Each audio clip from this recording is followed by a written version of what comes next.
समझदार बंदरिया। एक दिन एक कबूतर बड़े मजे से दाने चुग रहा था। तभी उसने देखा कि कोई जोर जोर से चिल्ला रहा है, बचाओ बचाओ। ये कौन चिल्ला रहा है? अभी चलकर देखता हूँ। कबूतर उड़ता हुआ सीधा उस आवाज की तरफ जा पहुँचा। तो उसने देखा कि ये आवाज एक बंदर की है। अरे भाई बंदर, तुम्हें क्या परेशानी है? तुम इतना क्यों चिल्ला रहे हो? अरे तुमने देखा नहीं, मेरे पैरों को एक शिकारी ने रस्सी से बांध दिया है। मुझे जल्दी खोल दो, नहीं तो वो आ जाएगा और मुझे अपने साथ ले जाएगा। ठीक है, घबराओ मत, अभी खोलता हूँ। कबूतर ने रस्सी खोलने की बहुत कोशिश की, मगर रस्सी खुल ही नहीं रही थी। तभी मदारी आया और बोला, चलो कबूतर, तुम भी साथ चलो, तुम भी बड़े काम की चीज हो। बंदर की मदद करते करते अब कबूतर भी फंस चुका था। मदारी दोनों को अपने साथ लेकर चलने लगा। उन्हें जाते हुए एक दूसरी बंदरिया ने देख लिया। चलो उन्हें बचाती हूँ, ये मदारी इन दोनों को अपने साथ ले जाएगा। बंदरिया ने चुपके से अपना छोटा सा बच्चा रास्ते में रख दिया। अरे इतना छोटा बच्चा, इसे भी ले चलता हूँ अपने साथ। जैसे ही मदारी ने बच्चे को पकड़ने के लिए बंदर को पेड़ से बांधा, बंदरिया ने बड़ी चुस्ती के साथ उसे खोल दिया और अपने बच्चे को उठाकर एक पेड़ पर चढ़ गई। मदारी के बच्चे, आया मजा। मगर अभी भी मदारी के हाथ में कबूतर था। लेकिन जैसे ही मदारी ने पीछे मुड़कर देखा कि उसका बंदर गायब है, वह हैरान हो गया और गलती से उसने अपना हाथ खोल दिया और कबूतर उड़ने लगा। अरे ये भी उड़ गया, अब मैं क्या करूं? तीनों शिकार हाथ से निकल गए। ये शैतान बंदरिया, इसकी वजह से आज मैंने बहुत नुकसान उठाया है। जैसा कोई करता है वैसा ही भरता है, समझे? नादान छोटा हाथी। एक बहुत घना जंगल था। उस जंगल में कुछ जानवर आपस में मिलजुल कर रहते थे, जैसे शेर, लोमड़ी, हाथी, घोड़ा, खरगोश और कौवा। एक दिन हाथी के छोटे बच्चे को खेलने का बहुत मन हुआ और वह कौवे से जिद करने लगा। मुझे खेलना है, मेरे साथ कोई खेलता क्यों नहीं? मुझे खेलना है। कौवा बहुत बूढ़ा हो चुका था। अरे मैं नहीं खेल सकता, लेकिन मैं तुम्हारी मदद करता हूँ। बाकी जानवरों को बुलाता हूँ, तुम्हारे साथ खेलेंगे। हाँ, ये ठीक रहेगा। इस तरह से कौवे ने बाकी जानवरों को बुलाया और कहा, आ जाओ, कुछ देर खेल लो। देखो, छोटे हाथी का बहुत दिल कर रहा है। और इस तरह बाकी जानवर भी आकर खेलने के लिए मान गए। पर हम क्या खेलें? खरगोश ने पूछा।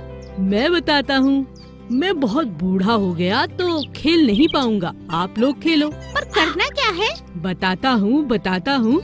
मैंने आसपास बहुत से संतरे छुपा दिए हैं। आप सबकी अलग अलग टोकरी है। अब इस टोकरी में आप उन संतरों को ढूंढ कर डालिए। जो जीतेगा उसे मैं इनाम दूंगा। वाह, मजा आ गया। सभी बहुत खुश हुए और खेलना शुरू किया। छोटे हाथी को बहुत जल्द संतरे मिल गए, मगर उसकी छोटी सी टोकरी में एक बड़ा सा छेद भी था, जिसे उसने नहीं देखा। जैसे ही हाथी उसमें अपना संतरा डालता, टोकरी से वह बाहर निकल जाता। शेर, लोमड़ी और घोड़ा खरगोश को बिल्कुल भी संतरा नहीं मिल रहा था। जिसे भी वह संतरा, जो भी हाथी का गिरा हुआ संतरा पाता, अपनी टोकरी में डाल लेता। और इस तरह सारे संतरे मिलने के बावजूद भी छोटे हाथी की टोकरी खाली की खाली। अंत में वह यह देख बहुत जोर से रोने लगा। इतनी मेहनत की, कहाँ गए मेरे संतरे? अरे रोना बंद करो, क्यों रो रहे हो? मैंने इतने सारे संतरे ढूंढे, पर यहाँ तो एक भी नहीं है। यह सब देख सभी जोर जोर से हंसने लगे। कौवे ने कहा, मैं ऊपर से बैठा सब देख रहा हूँ। तुमने जितने संतरे उठाए तुम्हारी टूटी टोकरी के कारण वो बाहर निकल गए और बाकी कुछ जानवरों ने तुम्हारे संतरे ले लिए। क्यों? हमें माफ करो। हमें माफ कर दो। इस तरह जानवरों ने माफी मांगी और बेचारे छोटे हाथी को उसके संतरे लौटा दिए और छोटा हाथी बना विजेता।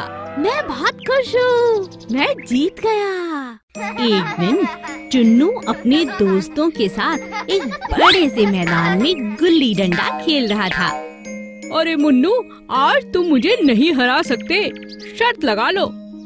अच्छा तो ये बात है, चलो देखते हैं। दोनों दोस्त चुन्नू और मुन्नू खेलने में इतने घुल गए कि उन्हें पता ही नहीं चला कि काफी देर तक वे खेलते ही जा रहे थे। अचानक खेल के बीच मुन्नू की गिल्ली सामने एक पेड़ के आसपास गिर गई। उसी पेड़ के बीच में एक बड़ा सा गड्ढा था। गिल्ली उसी में चली गई। अरे हमारी गिल्ली कहाँ गई? लगता है इसी छेद में होगी। जल्दबाजी में आकर चुन्नू ने उस छेद में अपना हाथ डाला तो गिल्ली उसे मिल गई। अरे मिल गई, मिल गई, मिल गई, मुझे गिल्ली मिल गई। जैसे ही उसने हाथ बाहर निकाला, जोर की आवाज आई जैसे कुछ टूट रहा हो। बाहर हाथ निकाला तो चुन्नू के हाथ में चिड़िया के छोटे छोटे पंख थे। अरे ये मैंने क्या कर दिया?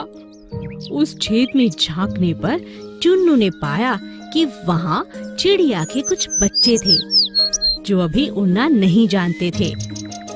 चुन्नू का हाथ डलने के कारण और गिल्ली की चोट खाकर अब वो जिंदा नहीं थे। मैंने ये क्या कर दिया? बेचारी चिड़िया और उसके बच्चे, कितनी उदास हो जाएगी चिड़िया। मुन्नू ने चुन्नू को समझाया। अरे तो क्या हुआ, हो जाता है, इसमें रोने वाली कोई बात नहीं। नहीं मुन्नू, हमें किसी की जान लेने का कोई हक नहीं। अब मुझे नहीं खेलना। चुन्नू रोते रोते अपने घर पहुंचा और अपनी बड़ी दीदी को सारी बात बताई। चुन्नू, तुमसे अनजाने में बहुत बड़ी गलती हुई है, पर तुम इसे सुधार सकते हो। पर कैसे दीदी? मैं तुम्हें बताती हूँ। कल से तुम चिड़िया को दाना और पानी दोनों डाला करो। तुम्हें अच्छा भी लगेगा और उस चिड़िया की मदद भी हो जाएगी। उस चिड़िया की नहीं, तुम बहुत सी चिड़ियों की मदद कर सकते हो। सच दीदी? हाँ। उस दिन के बाद चुन्नू ने यह प्रतिदिन का नियम बना लिया। वह चिड़ियों को अनाज डालता और पानी भी देता। इससे उसे अपनी गलती का पछतावा हुआ और चिड़िया उसकी सबसे अच्छी दोस्त बन गई। एक बार एक गांव में चंदर नाम का ग्वाला रहता था। वह रोज शहर में दूध बेचने जाता। शहर के लोग उसके द्वारा बेचा दूध पाकर बहुत खुश रहते। बहुत अच्छे अच्छे पकवान बनाते। दूध की बिक्री काफी बढ़ गई। लगता है मुझे एक और गाय खरीदनी पड़ेगी।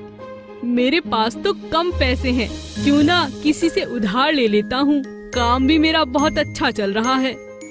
पैसे लेने के लिए वह अपने एक दोस्त मगन के पास गया। मगन भाई, मैं एक गाय खरीदना चाहता हूँ। क्या तुम मुझे कुछ पैसे उधार दे दोगे? मगन बहुत ही चालाक और धूर्त था। उसने चंदर से कहा, अरे क्या हुआ, गाय खरीदने की जरूरत क्यों पड़ गई? मेरा काम बढ़ गया है, मुझे कल से ज्यादा दूध शहर ले जाना है। अरे बस इतनी सी बात, तो इसमें गाय खरीदने की क्या जरूरत है? तुम थोड़ा सा पानी मिला देना। दूध में दूध ज्यादा हो जाएगा और तुम्हारी और ज्यादा बिक्री भी। बड़ी आसान बात है, उधार क्यों लेते हो?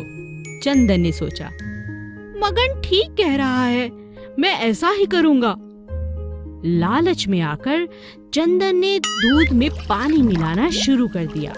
दूध का स्वाद बदल गया, तो इसीलिए कुछ ही दिनों में उसके दूध की बिक्री कम हो गई।